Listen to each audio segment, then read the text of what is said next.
بسم اللہ الرحمن الرحیم۔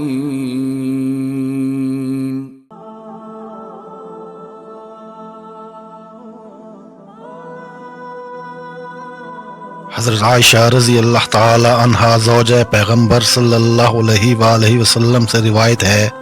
کہ رسول اللہ صلی اللہ علیہ وآلہ وسلم نے فرمایا، کسی بھی پیغمبر کو موت نہیں آتی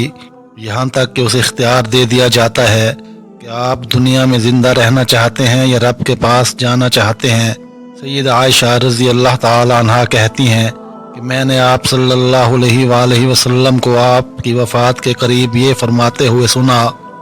اے اللہ میں سب سے بلند رفیق کا انتخاب کرتا ہوں، تو میں پہچان گئی کہ بے شک آپ صلی اللہ علیہ وآلہ وسلم اب جانے ہی والے ہیں اور آپ صلی اللہ علیہ وآلہ وسلم کو بھی اختیار دے دیا گیا ہے۔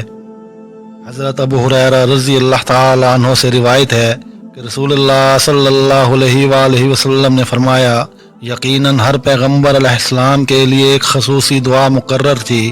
جو وہ مانگ لیتا تھا، لیکن میں نے یہ ارادہ کیا ہے کہ میں اپنی یہ دعا آخرت میں اپنی امت کی شفاعت کے لیے دنیا میں چھپائے رکھوں۔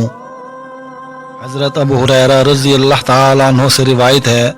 کہ بلا شبہ رسول اللہ صلی اللہ علیہ وآلہ وسلم نے فرمایا، اپنے آپ کو بدگمانی سے بچاؤ، کیونکہ بلا شبہ بدگمانی سب سے بڑی جھوٹی بات ہے جو تمہارے دل میں آتی ہے، اور نہ تم جاسوسی کرو اور نہ ٹو لگاؤ اور نہ دنیا میں حرص کرو اور نہ باہم حسد کرو اور نہ ایک دوسرے سے بغض رکھو اور نہ ایک دوسرے سے پیٹھ پھیرو، اور اللہ کے بندو بھائی بھائی بن جاؤ۔ عطا بن یسار رحمت اللہ سے روایت ہے کہ ایک آدمی نے اپنی بیوی کو بوسہ دیا، اس وقت وہ ماہ رمضان میں روزہ رکھے ہوئے تھا، اسے اپنے اس عمل پر سخت قسم کا رنج و غم لاحق ہو گیا۔ اس نے اپنی اہلیہ کو بھیجا کہ اس کے لیے کہیں سے یہ مسئلہ پوچھے۔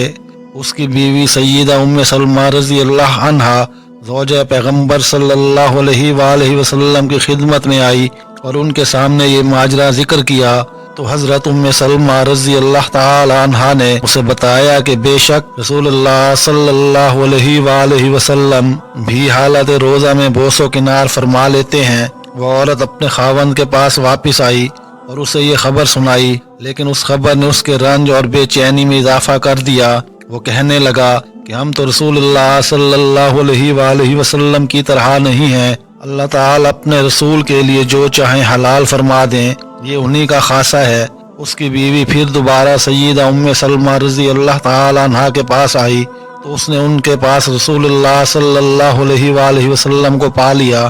رسول اللہ صلی اللہ علیہ وآلہ وسلم نے دریافت کیا کہ اس عورت کو کیا مسئلہ درپیش ہے۔ سیدہ ام سلمہ رضی اللہ تعالی عنہا نے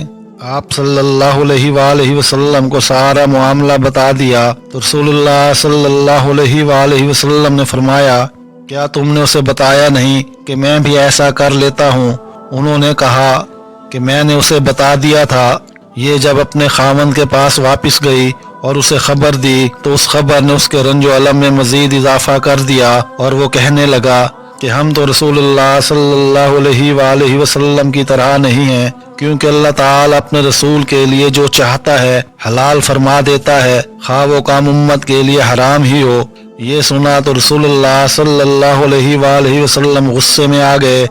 اور فرمانے لگے، اللہ کی قسم بے شک میں تم سب سے بڑھ کر اللہ سے ڈرنے والا اور تم سب سے زیادہ اس کی حدود کا علم رکھنے والا ہوں۔